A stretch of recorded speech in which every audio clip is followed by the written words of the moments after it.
I've been getting skunked for 3 years, yet the whole internet calls me a fishing god. That's because other people fish with bait, while I hook stuff up with my own life on the line. What I pull out isn't a suitcase full of human remains, it's bombs, or submarines. And I can even drop an anchor and snag a poacher's net some shop owner uses to cheat, sending that owner straight to the slammer for free room and board. In short, I haven't landed a single fish, but I've filled up the precinct's holding cells instead. The boys in blue are completely breaking down. Simon, we're begging you, can you please stop fishing? Right now, on the banks of the Clearwater River out in the countryside, the afternoon sun is brutal. It bakes me until I'm dripping with sweat, yet my float sits perfectly still on the water. Just as I'm about to pass out from the heat, the float sends out a ripple. My heart leaps, and I jerk the rod up hard with both hands. But to my surprise, the rod doesn't budge. Instead, a huge eerie force surges up through it. I'm nearly dragged into the river. Holy crap, a monster, definitely a monster. A few anglers who are dozing nearby hear the commotion and crowd around. Not bad, kid. Look how that rod is bending. That's gotta be 70 or 80 pounds at least. Steady, steady, don't let it run. Give it line, give it line. Hearing the anglers hype me up, I feel a surge of energy. The giant thing below slowly rises toward the surface. I can't tell if it's a 100-pound giant whale or a meter-long topmouth coulter. Under everyone's eager gaze, a dark shadow slowly comes into view. But it's not a sleek fish body.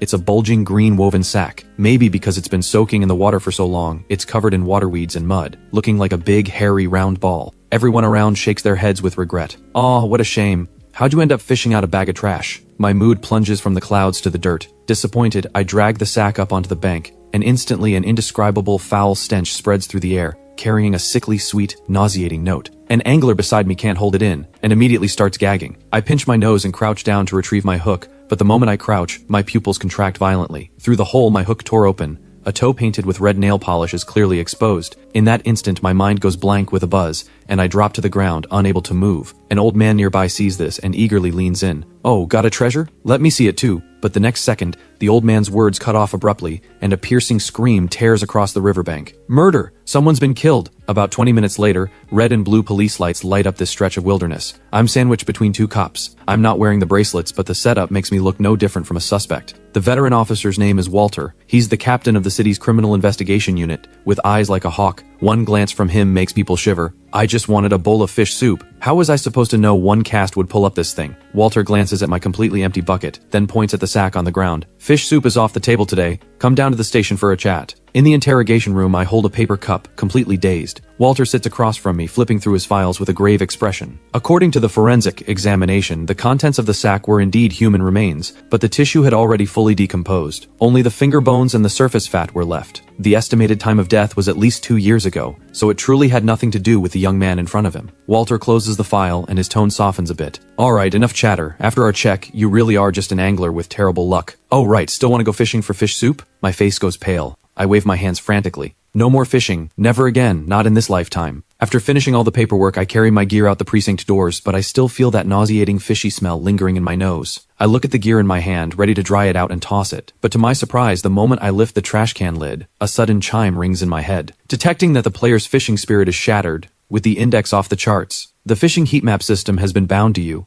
A successful catch earns points, and each point converts to $100 in cash. New user reward, 500 points. My hands freeze on the spot. 1 point equals $100, so 500 points means $50,000. The fear in my mind vanishes in an instant, replaced by an almost manic excitement. Fishing can make you rich. The ancients weren't lying. I check the time. 3 hours until dark. I silently command the system to open, and a translucent blue map instantly appears before me. A water map of Riverton. About 500 meters downstream from the crime scene, an area is flashing red. I grit my teeth, turn around, unlock a shared bike, and head straight for the Clearwater River. Bad luck or not, in front of 50 grand, even if a ghost girl crawls out, I'd shove her right back down. Soon I'm back at the river. My old fishing spot is now sealed off with long police tape, and a few forensic officers are still dredging for evidence. Following the system heat map to the spot it marks, I move downstream, find a level patch of ground, and start fresh. Mixing bait, setting the float, and casting. Sure enough, less than 10 minutes after the line hits the water, the float starts moving. First it taps twice, then slowly sinks bit by bit. A classic lifting bite. I'm overjoyed. A bite like this is almost certainly a wild slab crucian carp. I hold my breath and focus, wait for the right moment, and yank the rod up hard. But my hand sinks under the weight. That familiar, heart attack-inducing heaviness freezes the smile on my face. Then I carefully reel in the line, slowly pulling the thing closer. It's a strangely shaped object, with no woven sack around it. Just a few tattered scraps of cloth wrapped around a pale, ghastly white bone with a clear joint structure. It looks like a thigh bone.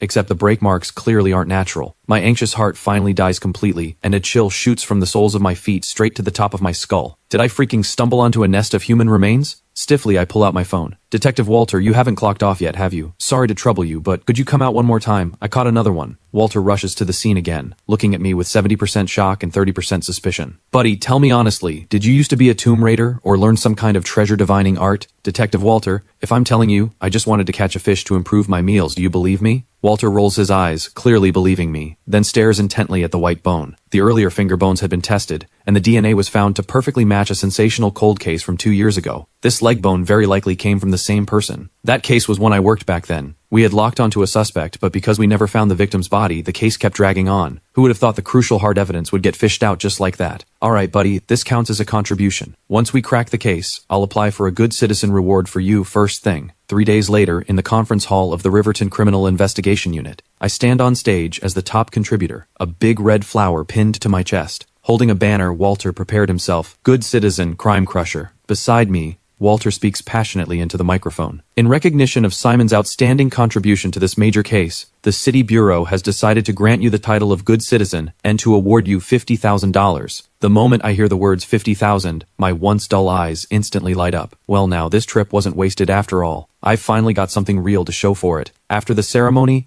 just as I step out the door, Walter chases after me. Hold on. The case is solved. The dead can rest in peace, so this counts as a great good deed on your part. Also, if you fish up anything else interesting in the future, don't bother calling the emergency line, just call my personal number directly. Detective Walter, can't you wish me some good luck? I just want to be a quiet, peaceful angler. Fine, I wish you a monster haul soon. After saying goodbye to Walter, I head straight home. I glance at the gear bag in the corner, and an idea strikes me. A craftsman must sharpen his tools first. I figure the reason I keep fishing up those things must be that my rod isn't good enough. It can't suppress the bad energy. So I spend tens of thousands on a Daiwa Wave Dragon limited edition rod, plus top-grade imported line and a masterclass float. I even swap in a peachwood handle that's said to ward off evil. With this set of divine weapons, I refuse to believe I can't catch a single fish. The next morning, I wake up to find the new gear already delivered to my door. I open the fishing Heatmap System. The water map of Riverton has refreshed. There are no more red dots on the Clearwater River. Instead, at Whaling Pool, 30 kilometers from Riverton, a deep red dot sits quietly, lurking at the bottom of the water. It's so far away and I'd be going alone. What if something really happens? I think it over, take my old phone out of the drawer and download a live streaming app. What's the difference who keeps me company? And online viewers are way more reliable than friends. At 3 in the afternoon, I take a taxi to the mountains in front of Whaling Pool. The driver glances at the destination on the GPS, then glances at my gear, hesitates a moment, and speaks. Kid, you're heading to Whaling Pool? I hear that place isn't clean. Every year someone falls in for no reason, and after they die you can still hear crying at night. You go on quick, alone, and come back early. With that, the driver hits the gas and bolts like he's fleeing. Did this guy really have to say something like that? Is he trying to scare me on purpose? I touch the $1,000 Wave Dragon rod on my back and pump myself up. I've fished up human remains before. What ghost should I be afraid of? Then, lugging all my bags, I walk along a path for over 10 minutes and finally reach the spot the system's red dot marks. It's a typical mountain barrier lake. The pool water has a heart-pounding dark green color. It does look somewhat terrifying. I swallow hard, find a relatively flat pile of rocks to set down my bags, and start setting up my streaming equipment. Since it's a new account, the stream is dead quiet, but I'm not anxious. I skillfully mix my bait and set the float, pick up the special baiting spoon, and toss in corn kernels scoop by scoop. Then I grab the rod and cast hard. The bait lands precisely above the dot. Time ticks by, minute by minute. The sun sets in the west, and the light in the valley dims. The number of viewers in my stream actually rises a little, climbing past 50. Honestly, I want to leave too. Sitting here, my back feels constantly cold and prickly. But the red dot shown by the system is right here, and it's even swaying slightly. It must be something alive. Don't rush, guys. Big fish only bite at night. The words have barely left my mouth when the float on the water gives a sharp jolt. I perk up at once. See that, guys? A bite. With that, my body reacts on instinct, and I set the hook. There's a loud snap, and the line slicing through the water rings out incredibly loud, even carrying a faint metallic vibration. The wave dragon in my hands instantly bends into a full circle, and an indescribable, massive force surges from the rod tip. I'm yanked forward, stumbling, and nearly pitch headfirst into the pool. The stream instantly explodes with comments, but right now I have no time to look at them. I clutch the rod tightly with both hands, brace the rod butt against my lower belly, and my face turns dark red with strain. I let out a roar, and use my waist to lean back. What in the world is this thing? It's so heavy. It doesn't feel like a fish struggling at all. It's more like there's a water buffalo pulling from the bottom. Come up! The water surface starts churning, and a mass of bubbles rises up. The number of viewers in the stream, drawn by this intense battle scene, starts skyrocketing.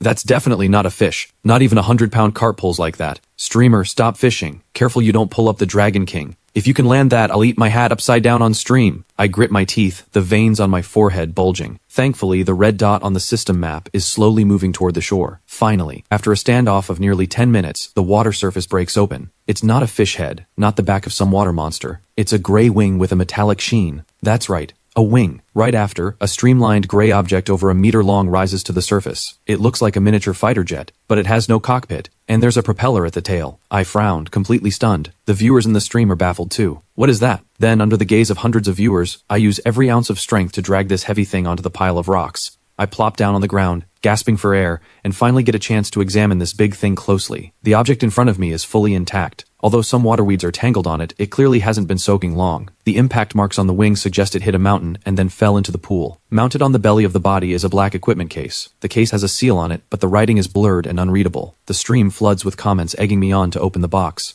I swallow hard and hesitate for a long while, finally forcing out a smile uglier than crying. Guys, I think for this thing we'd better trust the boys in blue. It's only my first day streaming, I don't want to end up behind bars. With that, I pull out my phone and dial Walter's number. At the City Criminal Investigation Unit, Walter has just finished his work and is about to lie down for a quick nap. But the moment he lies down, his phone rings. He looks at the caller ID, Simon the Corpse Fisher, and instantly springs up from the bed. He answers the call, and after hearing my description, he immediately gets dressed. Don't touch that box. Shut off the stream and just sit there and wait for me. I'm bringing a team over right now. 40 minutes later, piercing sirens shatter the quiet of the valley. After parking on the roadside, Walter rushes in with several young officers. When they see the gray drone with a wingspan of over a meter lying on the rocky shore, everyone draws a sharp breath. Walter circles the drone once, his expression grim. This was modified from a Little River T-Series industrial frame, with an enlarged battery and motor, built specifically for heavy-load, long-distance flight. Seal off the scene first and wait for the forensics team. Yes, understood. Walter is a devoted drone enthusiast, and he recognizes this big thing's model at a glance. The forensics officer immediately steps forward and carefully inspects the black-mounted case. Only after confirming there's no explosive device does he tear off the seal and open the lid. I crane my neck to look, and my eyes go wide. Officer Lee from forensics shakes his head, crouches down, picks up one piece, and examines it. This is worth more than gold. These are chips, high-end chips that are currently export-controlled.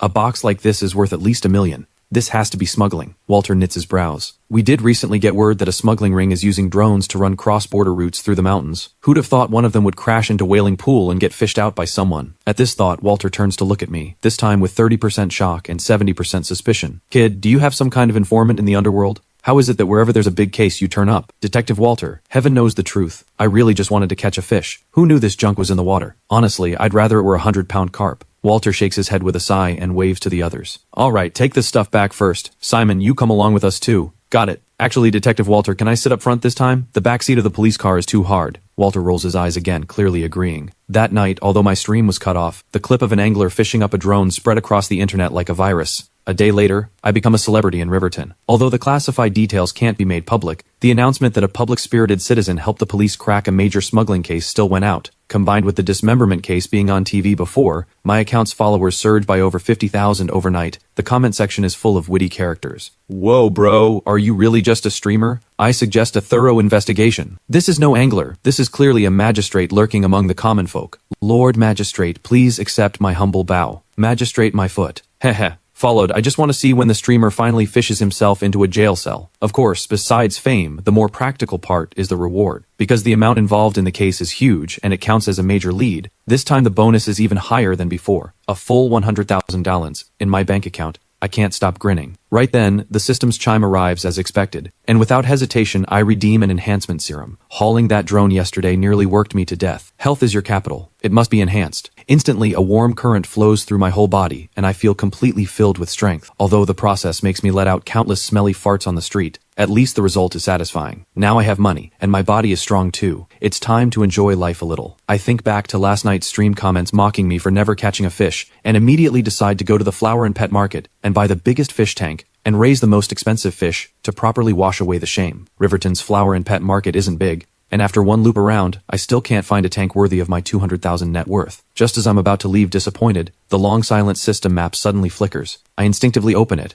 and see a small dot lit up less than 2 meters to my left, but this time it's not red, it's a golden dot. The system's instructions have no description of a golden dot. Could it be some rare treasure? After all, gold always looks expensive. I stop walking, turn to look at the stall, and it's a small turtle vendor with a few battered plastic basins, crawling with turtles of all sizes. The vendor is an honest-looking old man. My gaze locks onto a grimy-looking foam box beside him, because on the system map, the golden dot is fused right inside that box. Inside it, a palm-sized turtle lies alone, covered all over in dried mud, with 3 distinct black ridges running down its shell. Seeing me eyeing the turtle, the old man speaks up. I picked this up in the countryside a couple of days ago. It's some kind of green river turtle. If you want it, $100 and it's yours. A golden dot marked by the system for only $100. That's an absolute steal. I'm thrilled, and decisively buy it. I don't know what's special about it, but the system's guidance is never wrong. Then, walking along, I start my stream. Guys, let me show you something good. Just picked it up. $100. See if it's worth it. Riding the wave of that morning's announcement, the moment I go live, 3,000 people pour into the stream. Caught the magistrate. The magistrate's at it again with a turtle. Hold on, streamer. That turtle doesn't look like an ordinary turtle. If I'm not mistaken, this should be a wild golden coin turtle. Judging by the wear on its shell and the growth rings, it's at least several decades old. Worth 6 figures at the very least. Wait, isn't the wild golden coin turtle a protected species?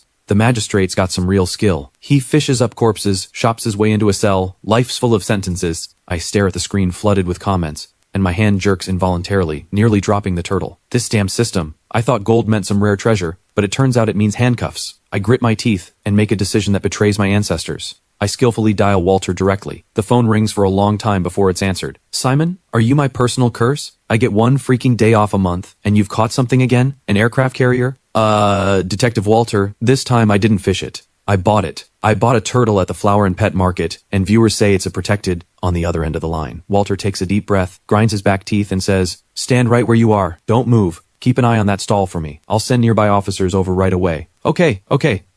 10 minutes later, I'm sitting in a police car again. The poor turtle-selling old man is also taken away on suspicion of selling protected wildlife and gets a deep lesson in endangered animal protection. The priceless golden coin turtle is personally taken into care by a Forestry Bureau expert who rushes over. After all that hassle, by the time I walk out of the precinct, it's almost dark. This day was more exhausting than fishing. The so-called golden dot earned me not a single cent and cost me $100 on top of that. Just as I'm about to wash up and sleep, the system's chime suddenly rings, like a heavenly sound. For rescuing a rare wild animal, you have obtained the skill, Basic Fish Affinity. When the player holds a fishing rod, fish within 10 meters will feel goodwill toward the player and lower their guard. I jolt upright in bed. Fish Affinity, lowered guard. Isn't this freaking a fish-luring aura? I can finally catch a live fish. I look at the wave dragon rod in the corner, and the fire in my eyes burns again. With this skill, it would be a real waste not to go scam a trophy pond owner. When the first ray of morning sun creeps onto my windowsill, I can't wait to get up, wash up, grab my gear, and head out to pull off something big. At 8 in the morning, I arrive at the famous Big Crucian Paradise in Riverton's northern suburbs. This place was originally an abandoned kiln pit, later contracted and converted into a fishing ground by a bald owner named Frank. At this moment, quite a few anglers are already sitting around the pond. Quite an impressive sight. The moment I walk through the entrance with my gear bag on my back, Frank comes over to greet me. Well, if it isn't Riverton's big celebrity, the Honorable Magistrate. Are you here on a secret inspection today?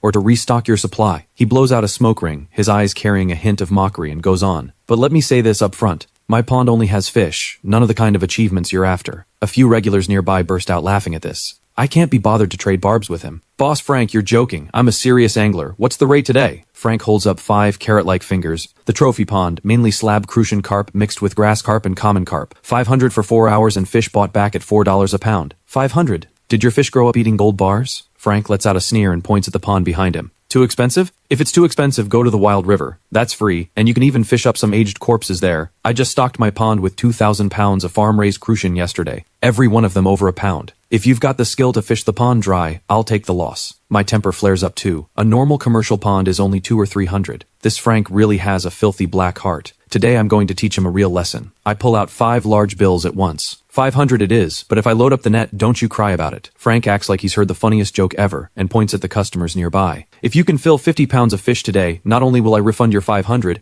I'll eat that fish net right on the spot, mud and all. Everyone here is a witness. The anglers around clap and cheer. I waste no more words, find a spot, and sit down. I set up my stand and start the stream. Time to get to work, guys. Viewers slowly start trickling into the stream, and I skillfully begin setting the float, finding the bottom, and baiting the spot. Although I've barely caught a few fish these past years, this whole routine is something I know well. And with my cheat power today, catching a fish is a sure thing. I hook on a carefully prepared bloodworm bait and confidently make my first cast of the day. The float stands steady in the water, showing 2 marks. Gripping the rod, I hold my breath and focus. 1 minute passes, 5 minutes pass, half an hour passes too. but the float stands as firm as an iron pillar, not moving at all. This isn't right. Through the system heat map, I can clearly see a big cluster of white dots gathered at my spot. But these fish just circle around the hook and simply won't open their mouths. How strange. Sitting in the air-conditioned front office, Frank watches the monitor, a cold smirk curling at his lips. Fool. I just dumped half a ton of fertilizer in yesterday, bringing down the oxygen level in the water. The fish are all oxygen-starved and floating at the surface. Who the heck has the appetite to eat your bait? As time ticks by, sweat starts beading on my forehead. Surely I'm not about to shoot myself in the foot today. The mood in the stream starts to shift too. Streamer, are you any good or not? It's been so long and not a single bite. Magistrate, I think this fishing pond should be reported. This smells like fraud. Seeing this, my face starts to lose its composure. I take a deep breath and silently command, system skill, full power, basic fish affinity, get moving now. As my thought stirs, an invisible wave spreads outward, with me at the center, radiating beneath the water. The next second, an amazing scene unfolds. The white dots that were lazily circling on the heat map start to grow restless, rushing and scrambling toward my spot. The once calm water surface suddenly churns as if it's boiling. My eyes light up, and gripping the rod, I shout to the stream. Here it comes, guys, watch closely, the school of fish is moving in. The viewers in the stream see the change in the water too. Holy crap, what's going on? Why is the water suddenly boiling like that? This is shaping up to be a monster haul. But things develop somewhat beyond what I expected. The fish do come, but they don't seem to be here to eat the bait. Instead, like frenzied fans meeting their idol, they desperately rub against my float, run up the line, and some even leap straight up,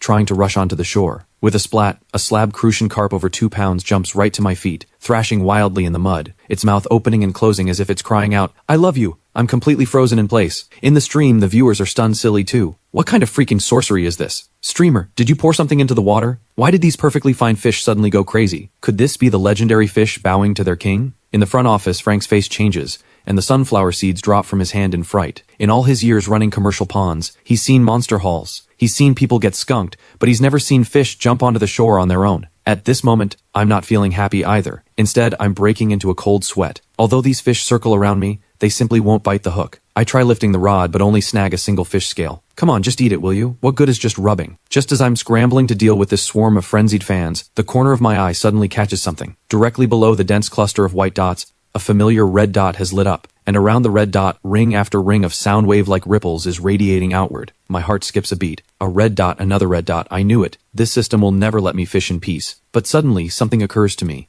I turn my head and shout toward Frank in the distance. Boss Frank, is there something wrong with your fish? Why won't any of them go to the bottom? By now, Frank has also walked over, not far behind me, staring suspiciously at the pond full of fish. Hearing my words, he stiffens his neck and says, It's hot. The air pressure is low. Fish floating at the surface is perfectly normal. Your skills just aren't good enough. How can you blame the fish? You're just bad. I let out a cold laugh, look at the red dot at the bottom of the water, then turn to the camera and smile. Guys, since Boss Frank says my skills aren't good enough, then let's try a different fishing method. With that, I start changing my rig in front of everyone. I switch to a braided line as thick as a shoelace, rated 2.0, plus a treble hook. The system's fish affinity cheat may be a bit off, but I've never missed on a red dot. Watching me change the rig, Frank's eyelid twitches wildly. Hey, what are you doing? That's a treble hook. Who fishes with that thing? I stand up and roll my shoulders, my eyes locked tightly on the red dot at the bottom. Did I say I was going to catch a fish?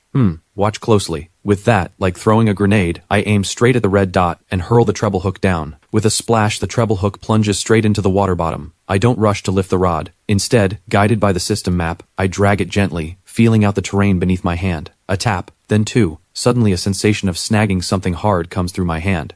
This feeling is one I know all too well. I let out a fierce roar. Come up! This shout alarms all the anglers around, and they all turn to look this way. They see me plant my feet front and back, my body arched backward like a bow, both hands clutching the wave dragon rod bent to its limit, and I yank it sharply upward. If the earlier hook set was like playing a fiddle, then this time it's like a thunderclap. A teeth-gritting sound of slicing water echoes across the entire fishing ground. The thing at the bottom is clearly extremely heavy. This pull not only fails to bring it to the surface, it makes me stumble instead. Seeing this, Frank quietly breathes a sigh of relief, and immediately jumps up shouting, Hey, you're snagged on the bottom, definitely snagged. Listen here, Simon, if you snag and snap your line, that's not my problem. The viewers in the stream are stunned by this scene too, comments flying across the screen. The magistrate's pose looks like he's playing tug of war. That rod is bound to snap. Wait, look, the rod tip seems to be moving. Could it be a giant? The rod tip is indeed moving, but not the way a fleeing fish moves. It's a high-frequency, subtle vibration, as if there's an electric motor humming at the bottom of the water. I clench my teeth, the veins on my forehead bulging. My body, transformed by the basic body enhancement serum, erupts with astonishing strength at this moment.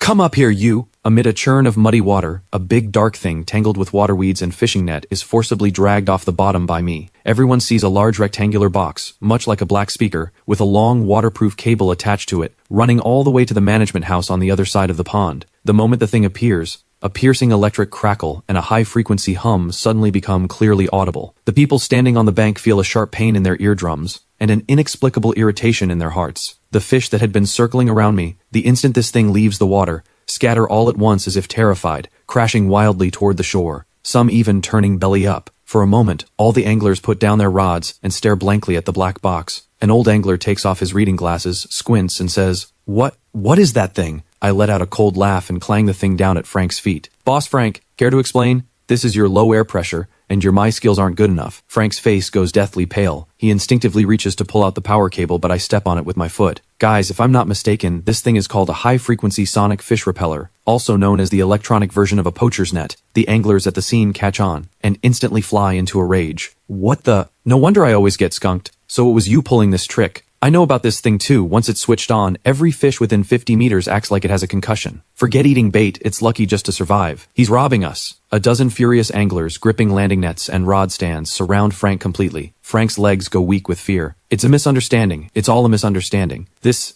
was left here from before. I accidentally bumped the switch on." "Who are you kidding? The cable's installation is brand new. Refund us, refund us." Right at this moment, an urgent siren approaches from far to near. No one knows who called the police. The police car stops, the door opens, and a familiar long leg steps out. Walter is in plain clothes, still holding a bag of freshly bought buns. Clearly he was called over before he could even eat breakfast. Walter's gaze sweeps over the crowd and finally lands on me. He takes a deep breath and rubs his temples. "Simon, did you plant a tracker on me for the days I'm off duty? I was just about to eat breakfast and you cause a scene like this for me." I point at the repeller on the ground, my face full of grievance. "Detective Walter, heaven knows the truth. You know I haven't caught a single fish all these days. Today I came all the way to a fishing pond on purpose to fish, and who knew I'd fish up this thing again? This owner counts as fraud, right? 500 per person. The total adds up to no small amount. So I'd call this ridding the public of a menace." Walter looks at the still, crackling cheating device, and can't help but be amused despite his anger. A case like this, although not under his criminal investigation unit's jurisdiction, since he's run into it, and it involves suspected mass fraud, he can't just ignore it. Walter waves his hand, and the few officers behind him immediately step forward and take Frank into custody. The stream erupts with cheers, the screen filling with, "The magistrate is mighty," and "Lord Magistrate Simon is mighty." After handling the scene, Walter pats me on the shoulder. "Not bad, kid. I haven't seen you in 2 days, and your business has already expanded from violent crime to economic crime." I glance at my completely empty fishnet and speak with a bitter smile. "Detective Walter, you flatter me. Honestly, I'd rather fish up a slab crucian carp. Look, I got skunked again." Walter glances at the fishnet, points at the fish still thrashing on the bank, and teases, "Hey, isn't there one right there?" With one kick, I send the fish back into the water and shake my head. "Doesn't count. It's an angler thing. Picking one up doesn't count as catching it. Next time, I'll definitely catch a fish." Then Walter and the police cars roar off. The system interface before me refreshes with a new message. "Cleared a harmful interference source from the waters. Reward, 500 points." This business seems even more profitable than real fishing. At this thought, I quickly shake my head and fling this dangerous idea out of my mind. I'm an angler, not a bounty hunter. I mustn't forget my original purpose. I check the time. It's still early. So I pick up my empty fish net and swiftly move on to another spot. But what I don't know is that because of one photo going viral, I've already become a legend in Riverton's fishing circle. In the photo, I'm holding my iconic wave dragon rod, my foot on the fish repeller, with the sealed-off pond and a police car with flashing lights in the background. The caption is just one line, but every word cuts deep. "Attention, all fishing ground owners. This man's name is Simon. Wherever he goes, there's either a murder case or an owner going to jail." At 1 in the afternoon, I show up at the entrance of Happy Anglers Park in the east of the city, my gear on my back. Since Frank's place wasn't legit, I'll go to a proper one. They say the owner of this fishing ground is an honest man, with a very good reputation in the fishing circle. It's just too far from where I live. This is my first time here. I walk up to the entrance and am just about to ask about the rates when, to my surprise, the old gatekeeper's eyes go wide. As if he's seen a ghost, he turns and runs into the yard. Boss, run! The bringer of doom is here." I watch the old man hurry off, a head full of question marks. In less than half a minute, the owner rushes out holding 2 cartons of premium cigarettes and shoves them into my arms without a word. "Oh, please, master, just go somewhere else. I run a small business here. I beg you to show mercy. These 2 cartons of cigarettes are on me. Could you please go play somewhere else?" "No, boss, I just purely want to catch a fish." "Ah, Master Simon, it's not that I won't let you fish. It's that I'm really afraid that with one cast you might fish up my great-grandfather's bones, and I couldn't take that." The owner pulls out his phone and holds it up to my face with a bitter smile. 10 minutes later, I'm standing on the roadside holding 2 cartons of cigarettes, utterly bewildered. What a sin. I just freaking want to quietly catch a fish. How did I become the enemy of the entire industry? I can't get into fishing grounds, and the wild rivers are full of unlucky business.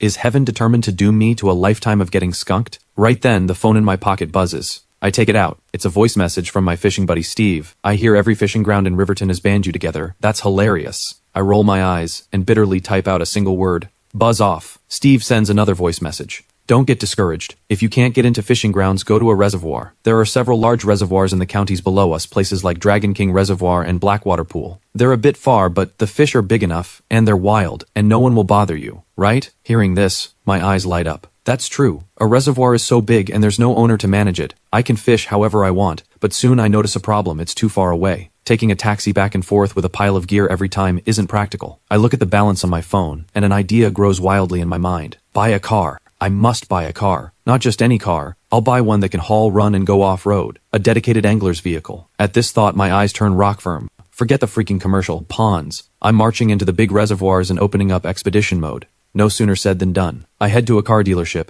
spend 10 minutes picking out an off-roader I like, then hit the gas and drive out through the dealership doors, leaving behind a trail of exhaust and stunned dealership salespeople. Right then, a chime rings in my head again. Detecting that the player now owns the first motor vehicle. The fishing heat map has been upgraded, expedition mode is now open, map permissions raised, and the current map scan radius is expanded to 100 kilometers. Looking at the virtual map that has instantly expanded countless times before me, my heart swells with ambition. Now, every reservoir in Riverton will be part of my kingdom. Dragon King Reservoir, here I come. But right now it's rush hour, and the expressway out of Riverton is heavily congested. Suddenly a deafening engine roar comes from the lane to my right. I turn my head to look, and wow, it's a heavily modified Raptor F-150. Its body towering well above mine, with a small lure boat trailer hitched at the back. A setup like that has to be worth over $1 million. Just then the Raptor's driver's side window rolls down. A young man with red hair, wearing sunglasses, rests one hand outside the window, a luxury Richard Mille watch on his wrist. Just as I'm sizing up the red-haired guy, he spots me too, and immediately takes off his glasses, a look of disbelief on his face. He shouts, "Holy crap, the magistrate! You're that Simon who fishes up aged corpses, right?"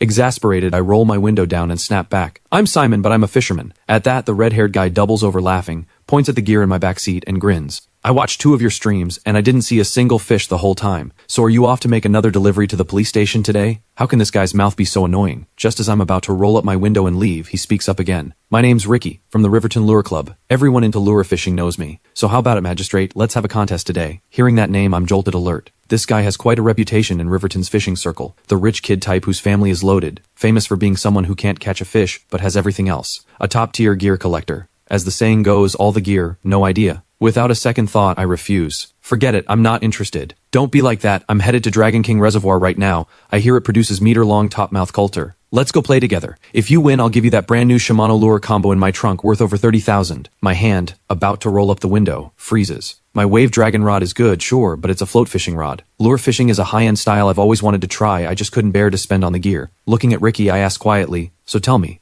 how do we compete?" "Simple. Whoever catches the single heaviest fish wins. If you lose, all you have to do is shout 3 times to your stream. Lure fishing is the only way, float fishing is geezer aerobics." I rub my nose. This rich kid is being extremely insulting. I glance at the system map, and at the center of Dragon King Reservoir, 50 kilometers from here, a huge dot is flashing. It's not red, and it's not white. It's a blindingly bright, pure golden color, and this golden dot is moving fast. The corner of my mouth curls up, lifting into a friendly smile. "All right, I'll take this bet. But when you lose, don't go crying to your mother. See you at Dragon King Reservoir." An hour later, we finally arrive at Dragon King Reservoir, one of Riverton's largest water sources. The water stretches vast and wide, and the glow of the setting sun scatters across the surface, beautiful as a painting. But I have no mind to admire the scenery, because right now Ricky is standing on his expensive-looking inflatable lure boat, showing off wildly. "See this? This is a bait casting reel, this is a long cast, and this is a fish finder. This is what they call technology changing life." I stand on the muddy ground of the bank and quietly take out my own wave dragon rod. Both our streams have already entered PK mode. Ricky is a streamer too. The moment we link our streams, the hype instantly explodes. Rich kid versus the magistrate. This match is hard to call. Come on, the magistrate has mystical powers on his side. He's bound to win.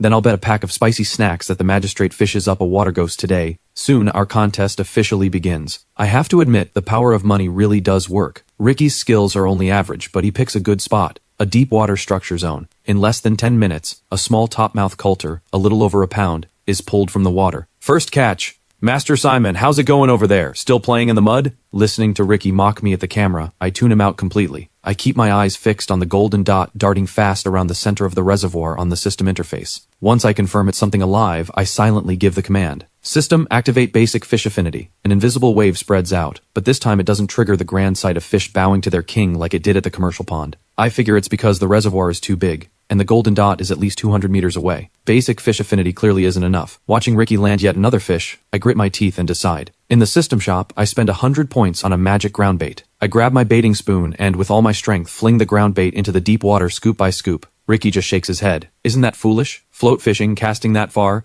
Isn't that just feeding the fish for free? I ignore him and keep waiting. 5 minutes later, the golden dot suddenly stops, then abruptly changes direction and charges toward me at high speed. So fast it leaves a golden afterimage behind it. My heart pounds with excitement. A golden dot represents a rare treasure, and one this big might just be the legendary 100-pound fish king. Just as I'm lost in thought, the golden dot has already entered the water 10 meters in front of me. Without hesitation, I cast my line in. Just 1 second later, the float plunges under with a terrifying, lightning-fast whoosh. Even the wave dragon rod in my hands jerks violently downward, the rod tip stabbing straight into the water. A force 10 times more terrifying than when I hooked the drone surges up the rod. Come up! I roar, hauling the rod with both hands. With a sharp twang, the custom 5.0 braided main line lets out a wail of unbearable strain. The water surface bursts open with a roar, and a huge glittering golden tail, in the setting sun, slaps up a sky full of spray. Ricky is so shocked the rod drops from his hands. He points at the churning water and cries out, "Holy crap, what the heck is that thing, a golden dragon?" In the glow of the sunset,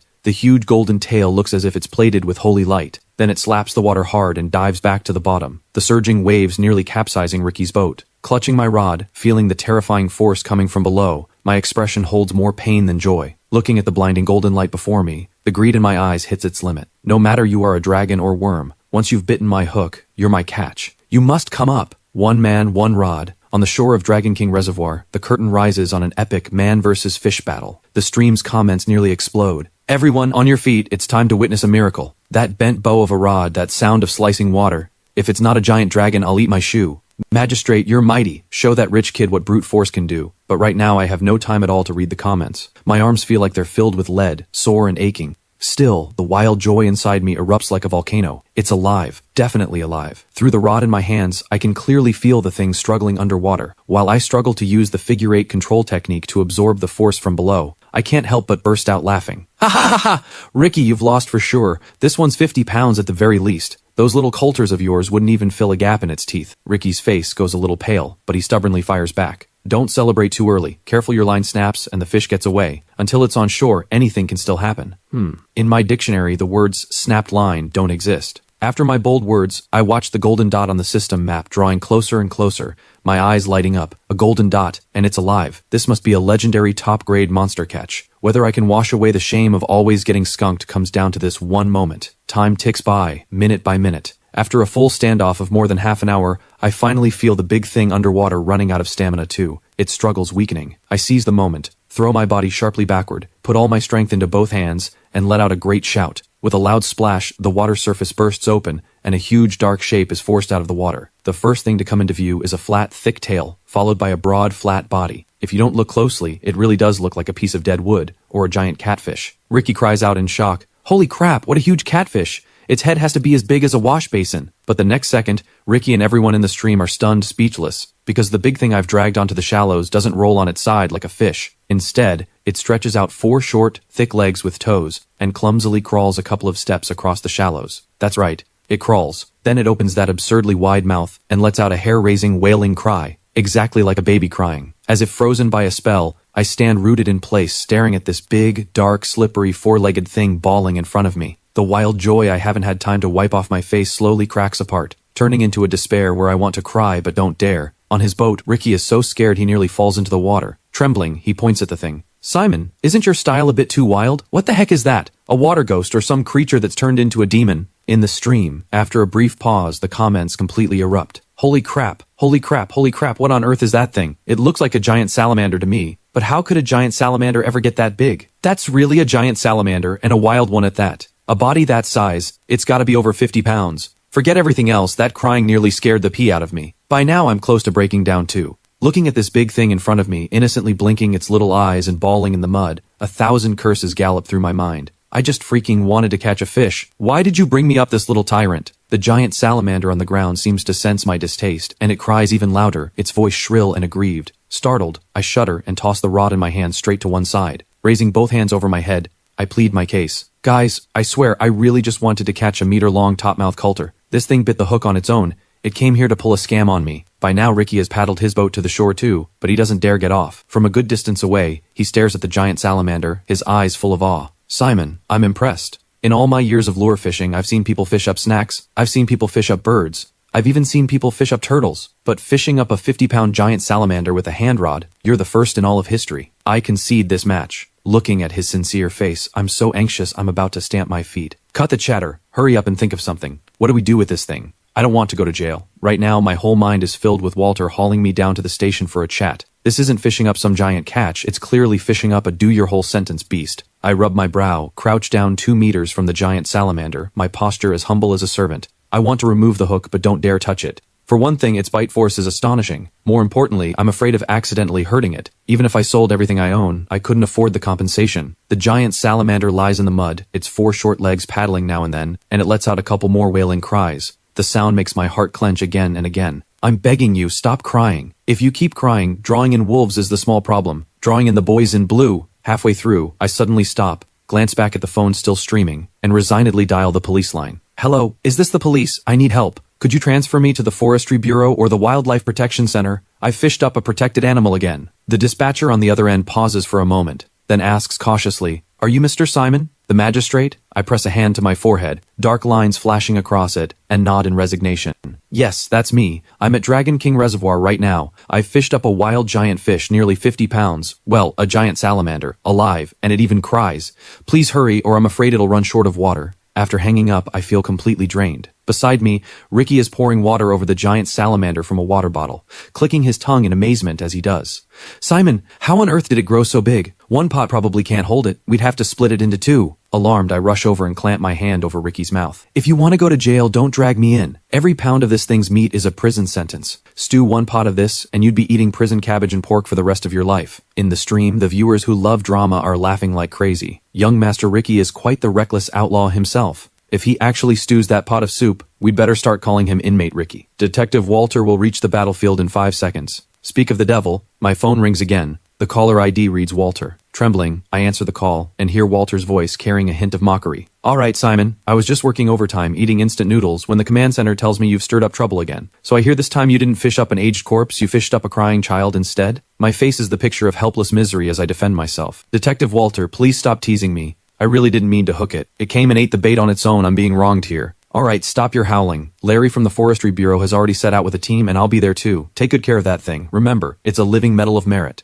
I nod and hang up the phone. 40 minutes later, several pickup trucks marked Forest Patrol come bumping along the rugged mountain road, their headlights cutting through the night, lighting up my utterly defeated face. Sure enough, Walter has come along. The first thing he does after getting out is walk straight up to me, pat me on the shoulder, and then he can't help but burst out laughing. Seeing the resentment all over my face, he quickly says with a grin, Sorry, it's just that this scene is too amazing. With so many anglers out there, how is it that you're the one who hooks it up with a single cast? Several experts in white coats have already gathered around, gently lifting the giant salamander into a professional water tank. The lead expert, Larry, is so excited his beard trembles. A top specimen. Truly a top specimen. This is absolutely the largest wild giant salamander ever found in Riverton. And judging by its build, it's at least 50 or 60 years old. A real old-timer. With that, he turns and grips my hand tightly, his eyes full of gratitude. Young man, thank you so much. This giant salamander has immeasurable value for our research on the local aquatic ecosystem. You've made a great contribution. I force out an awkward smile, hesitate, then ask, its mouth got scraped by the hook. I don't know how serious it is. And will it be able to return to the reservoir? Don't worry, the hook didn't hit anything vital. We'll disinfect it, care for it a few days, and once the wound heals, we'll bring it back. Hearing this, I finally breathe a sigh of relief. Just then, Larry waves to the people behind him. They immediately understand, turn back to the truck, and bring out a banner prepared in advance, along with a red envelope. Larry takes the items and hands them to me. This is a small token from the Forestry Bureau, a cash reward of 2,000. It isn't much, but it's a mark of our respect. We hope you'll keep up this fine spirit, Simon, and report any situations promptly. I look at the banner with the gold-stamped words, Guardian of Fish, Defender of the Ecosystem, and feel a wave of dizziness. The experts then carefully load the water tank onto the truck, and the divine beast that had wailed for so long is finally taken away. Before leaving, it seems to glance back at me one more time. I can't tell if it's thanking me for sparing its life, or mocking my luck of always getting skunked. The scene finally quiets down. Ricky opens the trunk of his Raptor and lifts out an alloy case. Simon, a bet's a bet. This is Shimano's newest spinning reel and lure rod. 38,000 for the pair. They're yours. Looking at the case Ricky holds out, I rub my hands together, not daring to take it. You're really giving it to me? Isn't this too valuable? Simon, you have to take it. I'm counting on tagging along with you from now on. I ask for nothing else. Next time you fish up some dragon or phoenix, just let me touch it. Looking at the heavy, top-tier lure gear in my hands, then at the empty fishnet beside me, all I can do is sigh up at the sky. I just want a bowl of fish soup. Why is it so hard? On the way back, my mood can only be called bittersweet. Today was nerve-wracking, but the haul was rich. I got $2,000 for free, plus a $30,000 set of top-tier gear, and Ricky calling me master at every turn. He even pulled me into the Riverton Lure Elite group, just so I could go in and open the eyes of those frogs at the bottom of a well. But the painful part is that today I got skunked again. As I drive, I mutter bitterly to myself, damn system. I refuse to believe this. Next time I'll find a place without even a single ghost, and see what tricks the system can still pull. By the time I get home, it's the small hours of the morning. After washing up, I lie on the couch and wake the system. Catching the wild giant salamander today earned me 1,000 points, so my total now stands at 3,500. I open the system shop, hoping to find some treasure that can break the curse of getting skunked. But in the Today's Special Deals section, I see a new icon glowing faintly. Ultimate Eye of Insight, trial version, priced at 500 points per use. Once activated, the player's eyes can clearly see everything within 10 meters underwater, every scene, for a duration of 10 minutes. Looking at the feature description on the system interface, I bolt upright from the couch. Isn't this just a see-through cheat? Fishing used to be all about luck. With this thing, I can directly see what the fish are doing down below. Even just 10 minutes is enough for me to pinpoint the fish nest and strike with precision. Without hesitation, I spend 500 points to redeem one trial use. Next time I'll go to that Thousand Island Lake, where they say there are so many fish you could walk across the river on their backs. I refuse to believe that when watching a fish's mouth take in my hook with my own eyes, I could still fish up an aged corpse. I think happily to myself, and I'm just about to turn off my phone and sleep, when a local news pop-up suddenly catches my attention. Riverton Express, recent heavy rain has raised the upstream water level. Fishermen have discovered large amounts of unidentified floating debris in the downstream waters of Lost Souls Bend. Rumor has it this stretch of water was where a merchant ship carrying government silver sank a century ago. At present, many treasure hunters are heading to Lost Souls Bend. Government silver from a sunken ship. I quickly open expedition mode on the system map and see, in the river channel of Lost Souls Bend, a red dot flickering, faintly giving off a dark aura. Beside the dot, there's a dense cluster of golden dots. A red dot paired with golden dots. A red dot paired with golden dots. What does that mean? Could it be that danger comes with opportunity? An aged corpse comes with treasure at the bottom of the river? I swallow hard. I'm very tempted, but reason tells me that if I go, I'll most likely run into Detective Walter again. After hesitating for a long while, I rub my chin and mutter to myself, maybe I should give it another try. After all, I've got the Eye of Insight. I'll take a look at what's underwater first. If it's a corpse, I run. If there's something good, I fish it up. The next day, I sleep until noon, then set off in my car again, driving for a full hour and more before reaching Lost Souls Bend. Lost Souls Bend is so named because the river channel here forms a huge, sharp U-shaped curve. The current is fast, hidden reefs are everywhere, and because the terrain is so complex, things wash down from upstream often run aground here. Since ancient times, it's been a good spot for off-the-book salvage. By now, quite a few cars are parked on the riverbank, and dozens of people, holding detectors of all lengths, are sweeping the muddy flats for treasure like minesweepers. I park my car on a high spot, shoulder my gear, and skillfully start my stream. The moment I go live, the hype climbs. First in, my respects to the magistrate. Oh ho, isn't this Lost Souls Bend? They say this place has more water ghosts than fish. What? I heard you can fish up silver ingots here. Master, you went to Lost Souls Bend too? I'm on my way, save me a spot. That last comment is from Ricky. As I walk, I answer him casually, carrying my gear past the crowd of treasure hunters, and head alone to a backwater eddy where the bend is deepest and the current fastest. This is exactly where the purple red dot and the golden dots overlap on the system map. I stand on a rock at the water's edge and glance down at the murky, yellow, bottomless river water. I silently give the command. Activate the ultimate Eye of Insight. The next second, a cool sensation washes over my eyes, and the scene before me changes with it.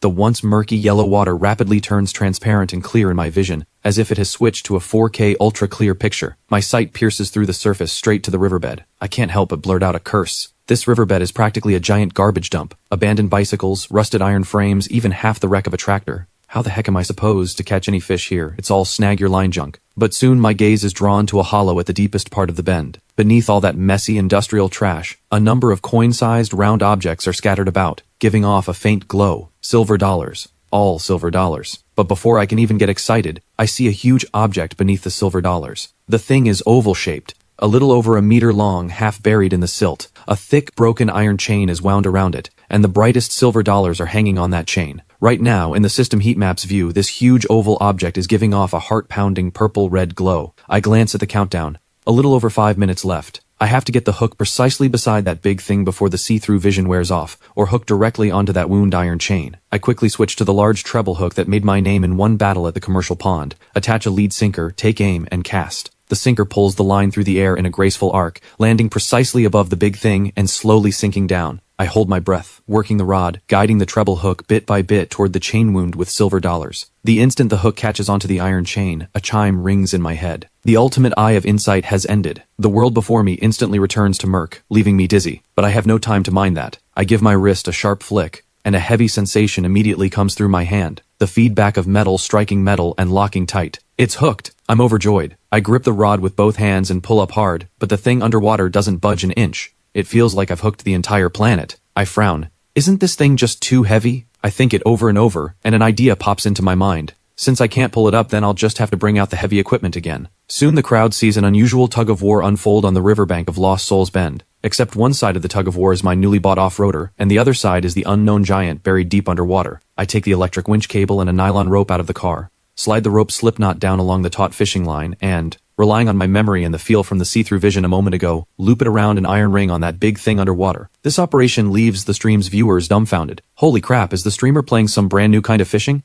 Since when does catching a fish need a winch? I have a feeling today's situation is definitely no small thing. I have no time to watch the comments. Holding the winch remote, I stand on the bank. As I press the button, the winch motor lets out a harsh, grinding hum. The steel cable instantly snaps taut, and the front of the off-roader is pulled down slightly. Not far off, the mine-sweeping treasure hunters are drawn over by the commotion here. They crowd around to watch the show. Kid, you've fished up a sunken ship, haven't you? I'd guess it's a sunken log. This place has lots of those. Hope it's not a coffin you're pulling up. The crowd chatters away, and many even pull out their phones to record. The water surface starts churning violently. A mass of bubbles mixed with black silt rising up, and an old stale stench spreads through the air. Amid everyone's anticipation, accompanied by a great splash, the underwater giant finally reveals its true form. The first thing to emerge is a length of rust-covered thick iron chain, with dark round lumps hanging on it that still glint with a trace of silver. The moment I see this, my eyes light up. Silver. It really is silver. Right after, the big thing wrapped in the chain is also dragged by the winch onto the shallows. It's a huge oval-shaped lump of iron, covered all over in rust, looking neither like a coffin nor like a treasure chest. At the top of the iron lump is a protruding metal ring, and my fish hook, along with that tow rope, are hooked right onto this metal ring. I stop the winch, and lean in with a blank face to examine it closely. I keep feeling this thing looks somewhat familiar, like an oversized capsule, or like a giant gas tank. From the crowd of onlookers, the braver ones gather closer too. This metal shell is pretty thick. Looks like a part off some machine. Hey, look, there's writing on it. Looks like a foreign language. In the stream, the comments that had been spamming sick suddenly fall into a moment of dead silence.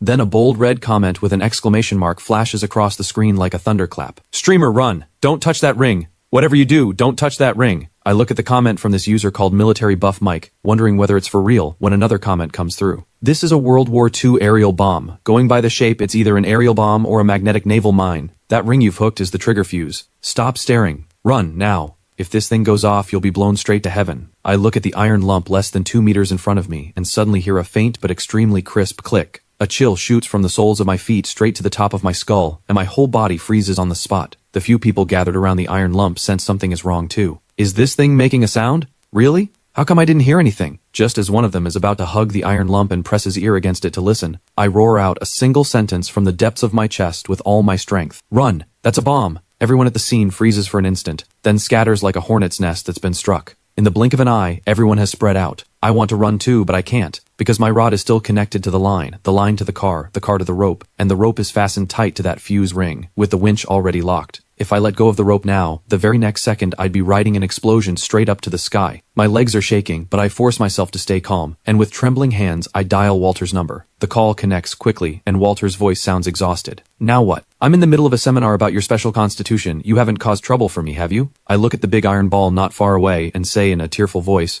Detective Walter, this time no one's dead, but I might send off a whole batch of living people. At Lost Souls Bend, I used a winch to pull up a bomb. Viewers say it's an aerial bomb. The other end of the line goes silent. After a full 3 seconds, I hear the sound of a chair toppling over, and Walter's heart-tearing roar. Everyone, stop the meeting. Bomb disposal unit, SWAT team, helicopter, move out now. Simon, hold that winch, stand there and don't move, and keep your breathing light, you hear me? That's a 2,000-pound aerial bomb. If it goes off, the whole riverbend is gone.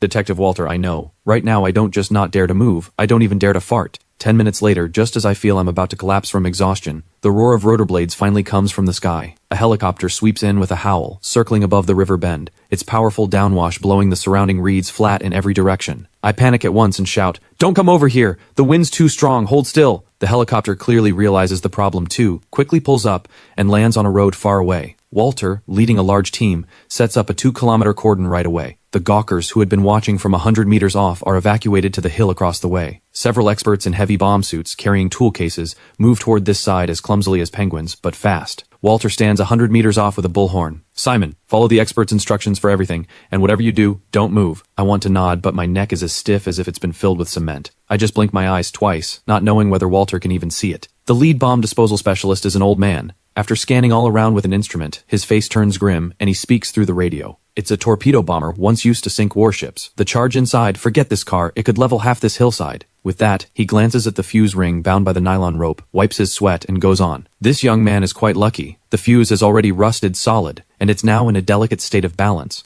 Luckily, he didn't run off with the others, or the firing pin might have dropped. Listening to the old specialist report, I'm completely dumbstruck. "Sir, can you defuse it?" The old specialist glares at me. "Don't speak. Even sound waves could cause vibration." The plea for help I was about to make catches in my throat at once. Come on. He gets to talk that long, and I can't say a single word? The next half hour is a half hour longer than my 10-minute wait before. 2 bomb disposal specialists carefully use liquid nitrogen spray to freeze the fuse area, then use extremely fine tools to cut away, bit by bit, the nylon rope and my fishhook wound around it. As he works, the old specialist keeps grumbling. "I've been defusing bombs my whole life. I've defused them at construction sites. I've defused them in subways. But one freaking fished up by somebody with a fishhook, this is a first." Hearing this jab, I'm almost in tears. "Sir, could you please focus?" The next second, with a soft snap, the taut nylon rope is finally cut through. The other specialist quickly clamps a fuse immobilizer onto the fuse, then lets out a long breath and slumps to the ground. Safe for now. I feel all the strength drain from my body too, and I collapse to the ground, gasping for air. The old specialist walks over and pats my shoulder.